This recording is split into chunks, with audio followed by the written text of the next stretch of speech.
Thank you very much, Sarah, and thank you, everybody, for being here. Andreas, Secretary Beam, Lindsay, thank you for being here. And thank you all for joining us. I'm pleased to be here today to mark an important milestone in our rollout of the vaccine and the process.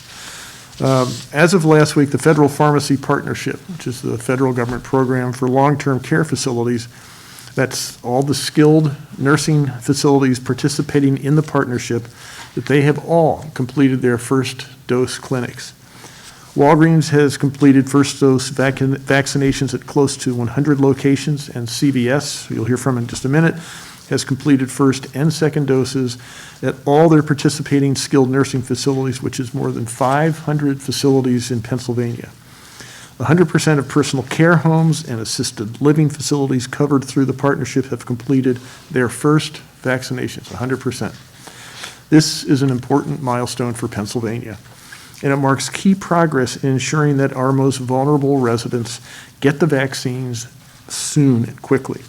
More than 150,000 doses of vaccine have been administered to residents, and more than 140,000 doses of vaccine have been administered to staff members who live and work at these facilities.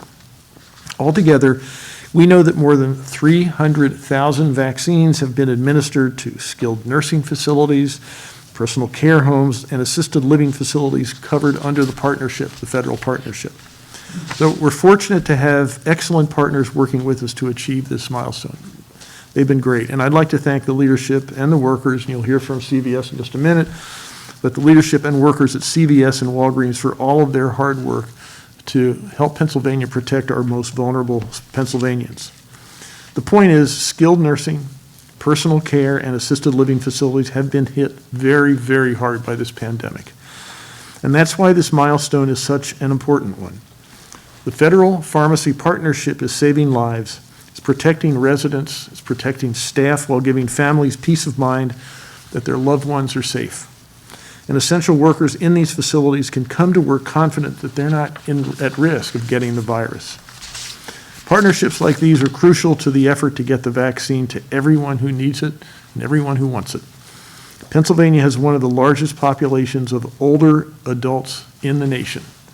And we have more facilities working with CVS than any other state. Again, more than 500. It's true that not every resident and staff member offered the vaccine has chosen to receive it. Ultimately, vaccination is a personal health decision that needs to be made by individuals in consultation with their own doctor. But I cannot stress strongly enough how important the vaccination is. Vaccines not only protect you from serious illness and death, they also help slow the spread of COVID-19 to people around you who might not be protected yet. CVS has finished first and second dose administration at all skilled nursing facilities. And both CVS and Walgreens expect to finish first round vaccinations in participating personal care and assisted living facilities by the end of the month. CVS and Walgreens will continue to work closely with facilities to administer second doses. And they'll do that and to provide the vaccine to new residents and staff members in the coming weeks and the coming months.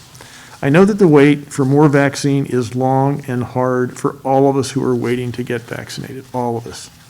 But we are making good progress, vaccinating the most vulnerable among us, and that's important. And the sooner we can reach this population, the sooner we can make the vaccine available to all Pennsylvanians who are the next ones in line. In the meantime, every Pennsylvanian should talk to their personal doctor about their COVID-19 risk profile. They should determine when it is they'll become eligible.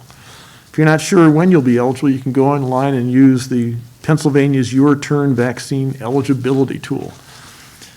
With this tool, people who are not yet eligible for the vaccine can sign up to get notification when they are eligible. 1 year ago today, we had not yet, it's hard to believe this, a year ago today, we had not yet detected the first presumed positive case of COVID-19 here in Pennsylvania. Now we have 2 safe, effective vaccines with more on the way. And we've completed vaccinations for some of our most vulnerable populations. We still have a long way to go, but we've made tremendous progress in less than a year. And as we reflect on the rise and fall of cases, fall actually of hospitalizations, of deaths over the past year, We need to take stock of both what has gone well and what has gone poorly so that we can learn from our mistakes and improve our processes. Most of all, we need to remember that there is hope. Though the constant grind of a global pandemic has worn all of us down and has frustrated each and every one of us, the progress we are making with the vaccine gives us all hope for a brighter future right around the corner. We'll continue to build our vaccine distribution process to make it work better for Pennsylvanians. And together, we'll get to that bright future when we spent the last year, all of us have spent the last year searching for. So thank you for everything, for all your patience. Pennsylvania, we're getting there. Now I'm going to turn this over to Andreas Chandra, who is the district leader for CVS Health. Andreas.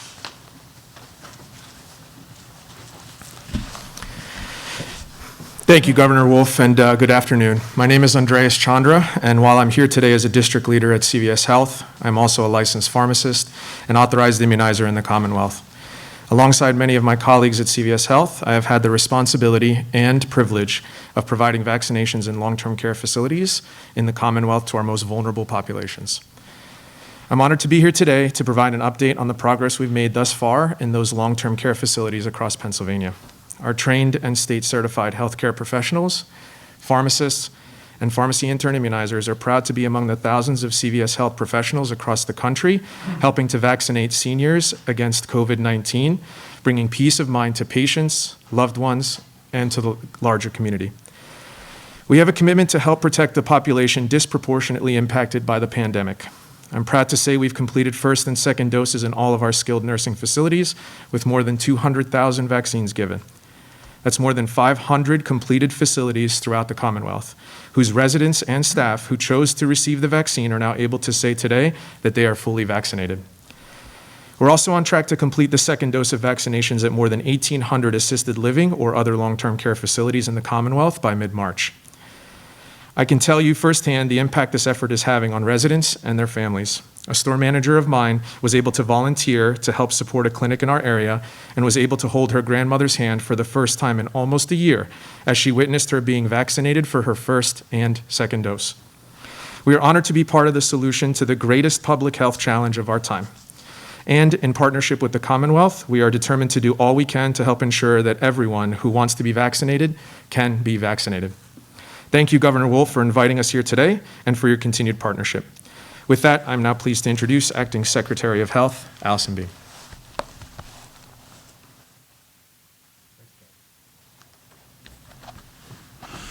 Good afternoon. Thank you, Governor Wolf and Andreas, for joining us today. We have a tendency, as we battle COVID-19, to focus on the negative.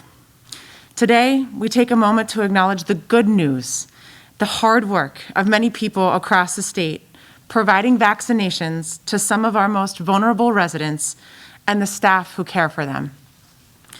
As Governor Wolf said, we are not finished with the long-term care vaccination mission.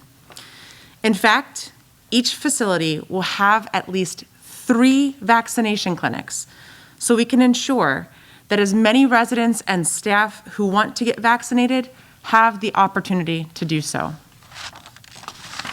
Some facilities actually even have more than 3 clinics scheduled. This way, if someone declined the vaccine in their first or second opportunity, they'll have another chance to get the entire vaccine, both doses. This was just the first part of the long-term care vaccination mission.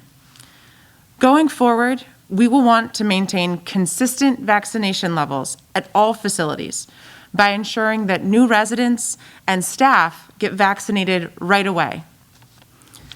We know that some facilities already have existing relationships with local pharmacies or other healthcare providers to take care of ongoing vaccination needs. We do not intend to disrupt that relationship. Rather, we'll be working with other facilities to make sure they establish similar arrangements. Maintaining vaccination levels in the long-term care arena will be an ongoing process. As I have said, I know that we have a lot more work to do. I know that tens of thousands of Pennsylvanians are getting vaccinated every day. But we are not satisfied. Because of the extremely limited supply, so many people are having a difficult time getting the vaccine. We hear it, we feel your frustration, and I can tell you that every single day, our Department of Health is making improvements to help increase access to the vaccine. Some of those actions are incremental, like improving communications with vaccine providers.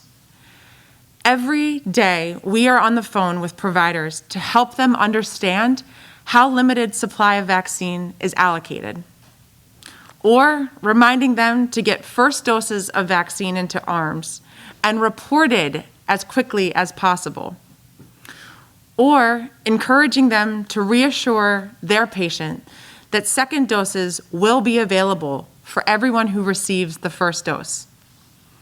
Some of the changes we are making are having a bigger impact. Last week, I told you about the plan and changes we are implementing to correct a problem that could have jeopardized second doses of Moderna vaccine.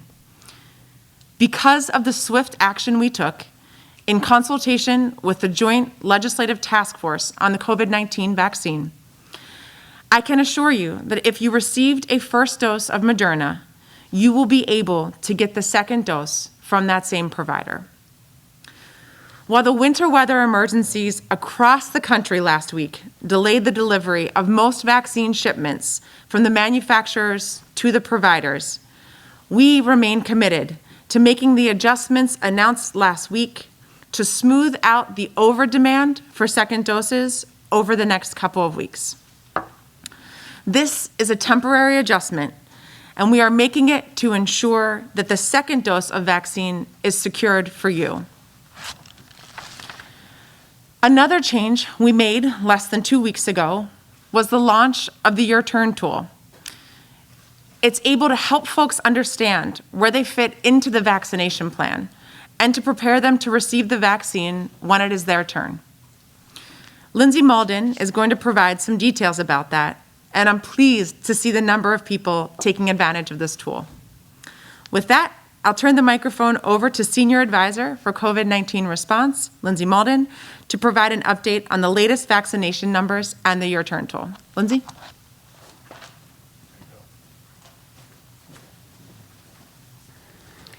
Good afternoon. Thank you, Governor Wolf, Andreas, Secretary Beam. Here's today's update on the COVID-19 vaccination effort in Pennsylvania.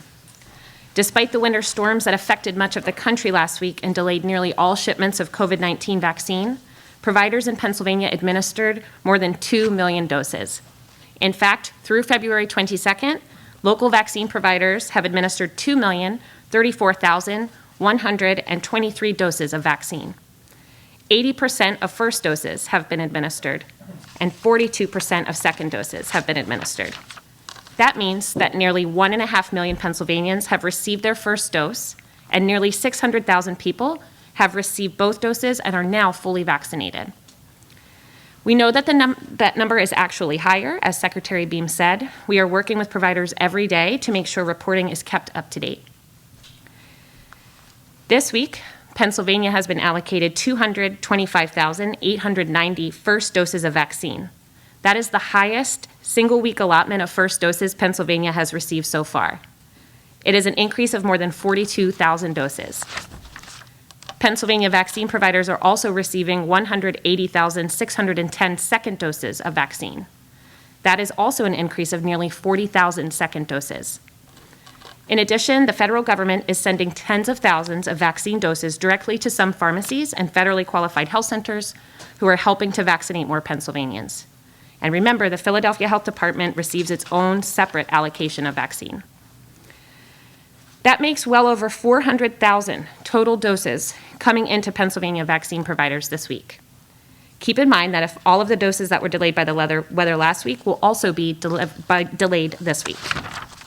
As Secretary Beam mentioned, no one here is satisfied with every aspect of the vaccine rollout. We are continually working to improve our processes and do all that we can to get people vaccinated. We know that right now there simply is not enough vaccine for everyone who wants it. That's why we created the Your Turn tool. So far, more than 180,000 people have registered by providing their contact information in the Your Turn tool. In addition to finding out when it is your turn to get a vaccine, the Your Turn tool allows people to register to receive updates about vaccine distribution and allows the department to let you know when it is your turn to get vaccinated. We're also looking to add more functionality to this important resource in the near future. Keep in mind that Your Turn does not schedule people for a vaccine appointment, but it allows for individuals to submit their email address to receive future updates related to vaccine opportunities when there is more vaccine available. If it is your turn, you will be directed on how to find a vaccine provider. If someone does not have access to the internet to use the Your Turn tool, they can call 877-PA-HEALTH to speak with a representative to determine eligibility. If eligible, the representative will help the individual find a vaccine provider near them and provide contact information to make an appointment. The virus remains a very real threat, and one we must take seriously by following existing mitigation orders and continuing to test. Ultimately, all protective mitigation measures, testing, and vaccinations work in conjunction to provide a safe and healthy Pennsylvania. We must have patience, as the amount of vaccine available in Pennsylvania and across the nation is extremely limited. While we continue to vaccinate people in Phase 1A, we must keep up our efforts to stop the spread of COVID-19 by masking up, washing up, and maintaining social distancing. Thank you. I'll turn the microphone back to Governor Wolf, and we'll take questions. Thank you, Lindsay. And we're going to take questions now from reporters on the call. We ask that you please use the raise your hand feature on Zoom, and I can see you're already using that, which is great. So we will call on you, and then I'll ask you to unmute and ask your question.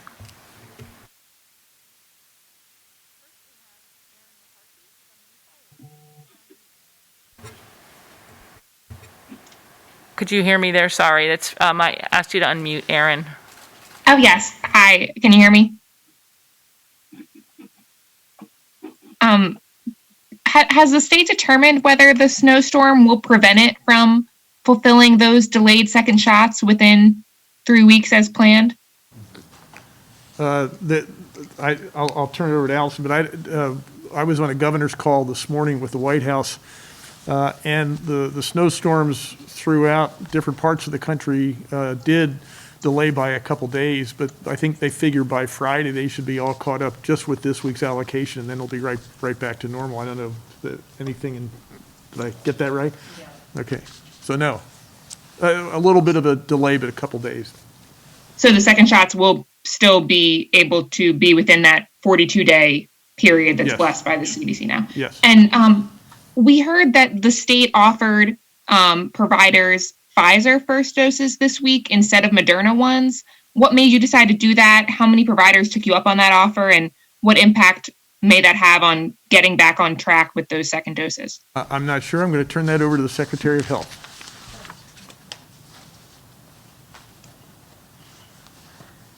Thank you. And to the question about Pfizer as first doses. So the way that the allocation actually works is that providers tell us what they're capable of handling. And so, as folks know well, Pfizer has more complexity around its cold storage that's required of it. And so we often survey providers to understand whether or not they're able to handle Pfizer doses as their first doses. We still stay true to having the second doses be corresponding with the first doses allocated the previous 3 to 4 weeks ago. But as far as first doses go, where providers have that flexibility and can accept either Pfizer or Moderna, that flexibility is good to know for our strategic allocation to get first doses out as quickly as possible.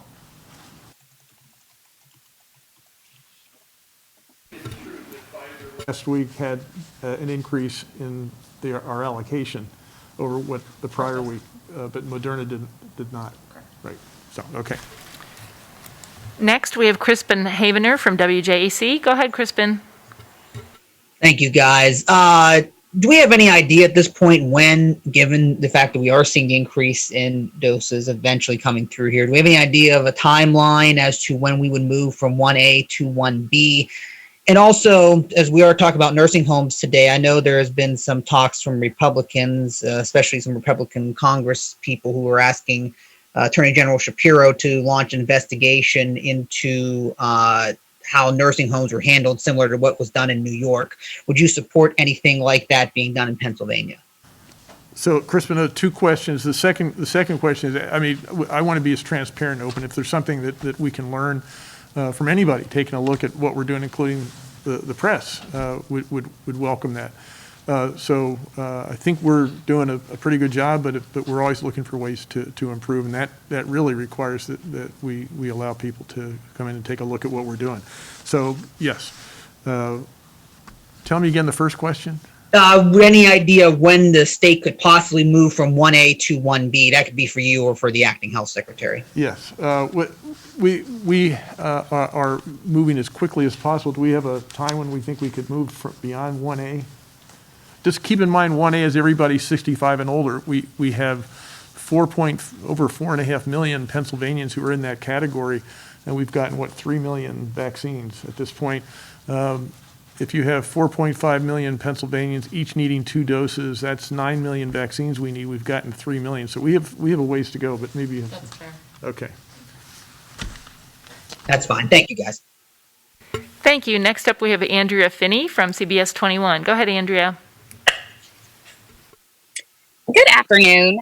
I've noticed Walgreens isn't faring quite as well as CVS with vaccinations here in the Commonwealth. 60% of skilled nursing facilities in Walgreens' third clinic and 68% in second clinics for assisted living and personal care. They're still waiting. We are hoping to learn why their numbers aren't on par with CVS or even better, considering it's been 2 months and they have less facilities. I'm going to avoid letting CVS answer that question. But, Absolutely. But maybe, Allison, you want to? Sure.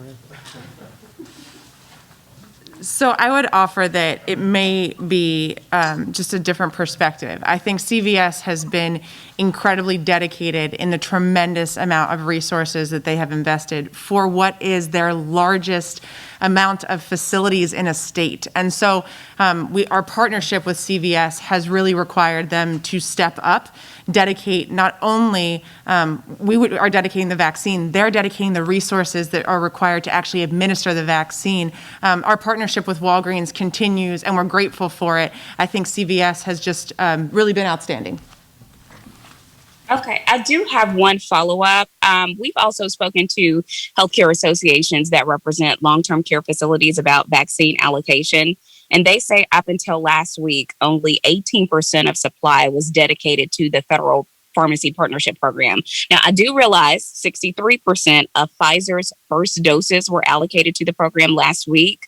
Will we continue to see this higher trend moving forward until these specific vaccinations are complete? I'll turn it over to Alice, but again, what today is a recognition that actually we've done a lot in the long-term care facilities, nursing homes, patients and staff, and we acknowledge that we still have to come across the finish line, but we've made a lot of progress. So, Allison, you want to talk about that? Okay. So we've discussed previously that when we are allocating our vaccine on a weekly basis, the first line, the top line, has been always our long-term care mission. And so we will first fulfill what is necessary, meaning that CVS and Walgreens can actually act upon that week, and then we will have the distribution go to other facilities, healthcare workers, hospitals, and the like. And so our allocation has been consistent with the needs of the program to deliver on their mission, which is meeting those individuals, those residents in their actual facilities. Thank you. Next up, we have Taylor Tasha from ABC 27. Go ahead, Taylor. Hi, thank you. I have 2 questions. The first one might be better for Secretary Beam. I know you had mentioned it, but since we did reach this milestone with vaccinating long-term care, do we have a clearer timetable of when we will move to phase 1B, a month that we're targeting? And is it still a realistic goal to get more of the general public vaccinated by this summer? I believe that came up in a press conference over the past couple of weeks. So as the governor indicated, one of the things we want to be very careful about with that moving to 1B is that when we transition, there is vaccine available to actually have vaccinations. We know that the struggle of 1A right now is that demand is so incredibly high, and we still have a tremendous amount of folks that technically could avail themselves of a vaccine. They are in 1A, but they can't actually access it because we are still advocating for more supply from the federal government. And so we want to make sure that when we actually transition into that phase 1B, which is so many valuable workers that have really showed tremendous dedication to our communities throughout this entire COVID response, that they're actually able to access a vaccine. And so when we reach that point, we will be in a different circumstance for making that transition. But as of right now, we have a lot of folks still in 1A that we want to make sure can actually access a vaccine.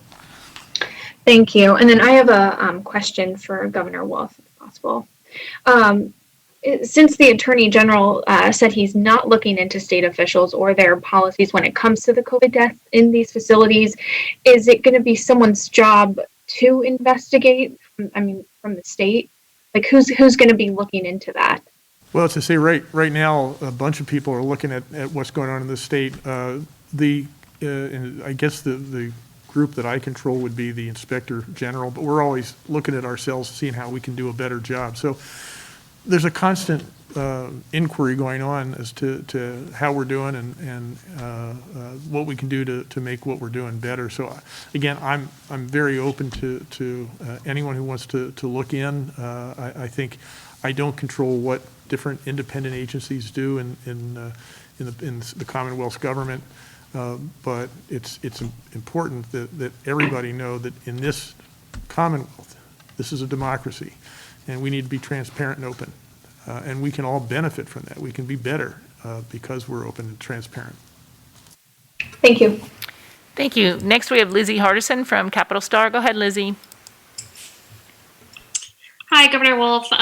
Thanks so much for this new Q&A format, by the way. I wanted to ask if you could kind of put the number of vaccinated long-term care residents into a bit of perspective. So you said that, so hundreds of facilities have been vaccinated, but how many residents remain unvaccinated in those facilities? Were all the residents who were eager to get vaccines able to get them? And could you also just kind of clarify, will these partnerships with CVS and Walgreens, are they continuing, or are they coming to an end?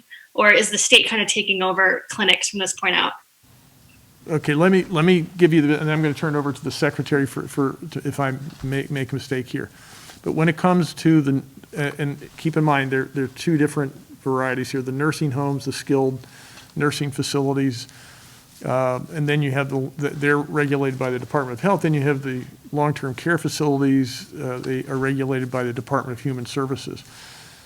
The Department of Health regulated groups, the nursing homes, 100% of staff and patients who want the vaccine have gotten it, 100%, the first vaccine, first dose. The second dose, I think we're up to. First and second dose. Yeah, first and second for skilled. Oh, first and second dose, sorry, 100%. So everybody in the skilled nursing. Andreas, why don't you come up and you can give the figure. Thanks, Governor Wolf. As of right now, 100% of the skilled nursing facilities are completed, first and second dose. By mid-March, all the other long-term care facilities in the state will be completed. So that's the update as far as we stand today through the progress of those long-term care facilities. I'll turn it back over to Governor Wolf. Thank you. Next up, we have David Wenner from Penn Live. Go ahead, David. Thank you. The long-term care industry leaders in Pennsylvania, the associations, they're critical about several aspects of the way vaccination among seniors is being handled. One of them is that they insist there's still no plans for vaccinating some other populations of seniors in closely related settings. They give one example they give is independent living. They also give the example of of affordable senior housing, making the argument that these are populations that are very closely related in terms of their age and health characteristics, and also proximity. And they insist that Pennsylvania has no plan for vaccinating them. And then my other question would be, they also insist that the federal partnership calls for 3 clinics, and that's it. 3 clinics, and there's no plan to go beyond that in terms of new arrivals at the facilities. Go ahead. Yeah, I think that is the federal plan, but we've departed from the federal plan before, and we will continue to do that. I think, as the Secretary said, we where it's needed, we have gone beyond and will continue to go beyond the 3 clinics. The first question is a really good one, and that is we need to make sure that we're not just confining our effort to get to everybody 65 years and older through nursing homes and long-term care facilities, but there are these residences, and so we're working with the area agencies on aging and our Department of Aging. In fact, I had a press conference just last week. We talked about this. So I think 2 things are true. One, we have a plan, but it's a plan that could be made much better, and I think that's a fair point. That we need to continue to look for ways, and we continue to do this, look for ways to get this limited supply of vaccines out to a very large number of people who really want one now. So, Secretary, you want to say anything? You know it. Okay, all right. Anything else? Well, if I could, I would just clarify it goes back to the previous speaker when he referred to 100% of skilled nursing vaccinations being done. Was he referring only to CVS, or did he mean Walgreens as well? Unfortunately, I am speaking in regards to the nursing facilities, skilled nursing facilities where CVS was participating as the provider. Regarding Walgreens, unfortunately, I'm not familiar with the representation of that. So I think at this point, we can say that the skilled nursing facilities where CVS participated was completed at this time. Thank you. And if somebody could just then tell us where Walgreens stands, if somebody could. Hi. So we have actually had similar success in Walgreens. We are having that first and second dose clinics in skilled nursing facilities complete. We know that there are still a mission left to be able to do by way of the 3rd clinics, which folks had referenced previously, and also by way of those personal care homes and assisting living residences. But specifically to your question, yes, those are complete. Thank you. Thank you. Next up, we have Jim Melward from KYW. Go ahead, Jim. Hi. Have you been able to narrow down what caused the shortage last week? It seemed like the message initially was second doses used as first, and then hearing there may have been a systems issue or communications on not holding back doses. Where does that stand? Kind of what was the root or roots of that issue? Actually, it was all of those things. I think there was some miscommunication. There were some uses of second dose for first doses, and so we got together. The Department of Health and the vaccine task force worked very quickly and came up, working with the consulting team, Boston Consulting Group, came up with a way to address that issue and make sure that that even though there was a slip last week, that no one's going to have to miss their second dose. So we will continue to guarantee that. So, but I think it was all the things that you mentioned. It was, we used some second doses as first doses. There was some miscommunication, and I think we've tried to tighten up all those things and created a plan to allow us to move through this and make sure everybody gets that second dose. And just a really quick question. You touched on it a little bit, but the process for new residents as they go into skilled nursing, how do you keep up with them and make sure that they're getting vaccinated? And I'll let the secretary, but that's where we're, looking, if we need to, we'll go beyond the 3 clinics that have been mandated by the federal government. Yeah. Thank you. So that is an active discussion here, not only for new residents, but also new staff. We want to make sure that the level of protection that the skilled nursing facilities will have at the conclusion of that 3rd clinic can be sustained. And so, as folks have discussed, one of the primary attributes of this mission is that the vaccine goes to the residents, which is incredibly helpful for us, meaning that it's the mobility of it. We want to make sure that to the extent that we can continue having pharmacies play that role and going to nursing homes to have individuals vaccinated either before becoming a resident or before becoming onboarded as staff would be incredibly helpful as we continue to try and fight COVID-19 and especially protect against the spread in nursing homes. Thank you. Next up, we have Brett Schultes from WITF. Go ahead, Brett. Yes, thank you so much for having this and for calling on me today. I wanted to talk a little bit about, or learn a little bit about the efforts to make sure that there's vaccine equity, that people from different demographics and groups get a chance to get vaccines. Governor Wolf, I know you mentioned the work with the Department of Aging last week. I asked Aging, and they haven't done anything, this was last week, anything in specific to target people who don't have access, as much internet access or access to social media, or use that as their primary means of communication. So I want to ask on two fronts, really two fronts here. What specifically, and how much money are we spending to target older Pennsylvanians who are at super high risk for the worst outcomes, but who may not be as social media and internet savvy? And secondly, what are we doing to specifically target Black Pennsylvanians who make up, who have gotten about 3% of the vaccines, but have suffered about 12% of the deaths? So on those two fronts, please. Okay, yeah, that's a continuing question.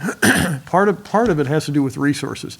If you recall, in the first round of resources that came out back, I guess, in August, September, there was not a lot of money given to states all across the country to actually roll the vaccine out, which meant that any effort to especially address the needs of vulnerable populations that are hard to reach, there really wasn't much of a provision. This administration has actually, by which I mean the Biden administration, is proposing to make a good deal of money available to states, including Pennsylvania, to do exactly this, to reach out. That money should start coming in March, I think. And so the hope is that we can deploy that.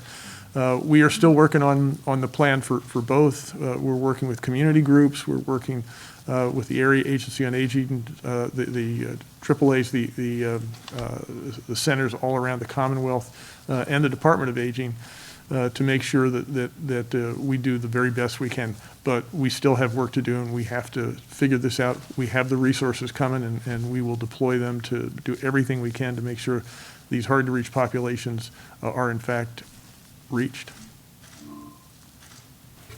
Thank you. Next, we have Flora Pastorero from Penn Watch. Go ahead, Flora.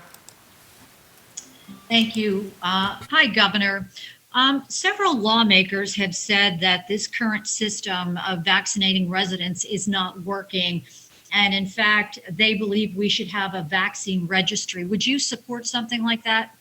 We're looking for anything we can do to make our system better. That's what the vaccine task force is looking at, how we can do this better.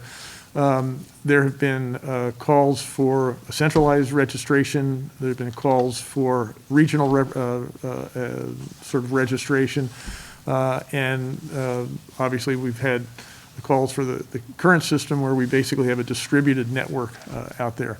I think when we get to vaccination centers, mass vaccination centers, we will have registration. I think Maryland just launched that today or yesterday. And we'll be doing the same kind of thing here in Pennsylvania. Again, we're open to the best ways to make sure that everybody who wants a vaccine gets one as quickly, as equitably and efficiently as possible. And you brought up the task force. Is there any reason why you don't have any providers on the task force, that it's mainly made up of lawmakers? Yeah, that's conscious effort. Actually, one of the first agenda items is to figure out how we bring in more people from the provider system. There are actually a lot of logistics expertise in Pennsylvania. we're working with the state chamber and individual organizations, business organizations to bring people in. We work with education organizations to sort of reach out to say, would you be interested in working with us? I think the way we're going to do this, I like the idea of a relatively small group, the legislatures and me working together to drive this, but we will work through committees and associated task forces where we can actually work with everybody who wants to have a voice in this process, because we really want to hear from folks. And I think here in Pennsylvania especially, we have a lot of expertise in specifically the areas we need for a good, smooth vaccine rollout. Thank you. Next, we have Bill Kibler from the Altoona Mirror. Go ahead, Bill. Thank you. To return to the issue about the nursing homes, in light of the controversy in New York, can you talk about the decision early in the pandemic here to bring nursing home residents who went to the hospital with COVID back to the nursing homes when they were discharged? And why did the administration decide to do that? And in retrospect, do you think it was the right thing to do? Actually, I might be missing something, but the administration did not decide. I think those were the decisions of individual hospitals who said, we need the beds, we need to get the person back to wherever it was they came from. So that was not something that the Commonwealth in any capacity said that we ought to do. Oh, okay. I misunderstood then. I thought the Department of Health is the one that organized that sort of thing. Sure, and I'm happy to speak to that. So we actually were abiding by federal guidance from the Centers for Medicare and Medicaid Services, CMS, and the Centers for Disease Control, who advised that we should have patients really heading back to their residence where it could be done so safely. And for our skilled nursing facilities, having these patients discharged to home, that skilled nursing facility is their home. And so we did it, and we did it partnered with best practices and guidance around making sure that those individuals could come back to that nursing home. And we had nursing homes know about cohorting and other practices to try and control for any other spread within the nursing homes. But there was federal guidance put forward that then we had in Pennsylvania to allow that practice to take place. In retrospect, can you say whether it was a good idea? We abided by the federal guidance at that time, and abiding by the federal guidance in the role that we play is always one that is most prudent. Thank you. Thank you so much. That is all the time we have today. Oh, sure. I would just argue that one of the things we were trying to do is in the early going, we're still doing, is to try to keep our hospital system from being overwhelmed. And they needed capacity, they needed beds. So I'm not sure what else they could have done. I wasn't aware that was something that we were following federal guidelines on, but again, the idea was to make sure that the healthcare system had the capacity to deal with the pandemic that was unfolding in ways we were not sure back in March and April. Okay. Thank you, sir. Thank you, Governor, and thank you to all of our speakers. That is all the time we have for today. Thank you to our reporters for using our new Raise Your Hand tool and for all of your questions today. So this will be out on our PA cast shortly. You'll get a full recording of today's press conference. And we thank everyone and hope you have a great rest of the day. Stay safe.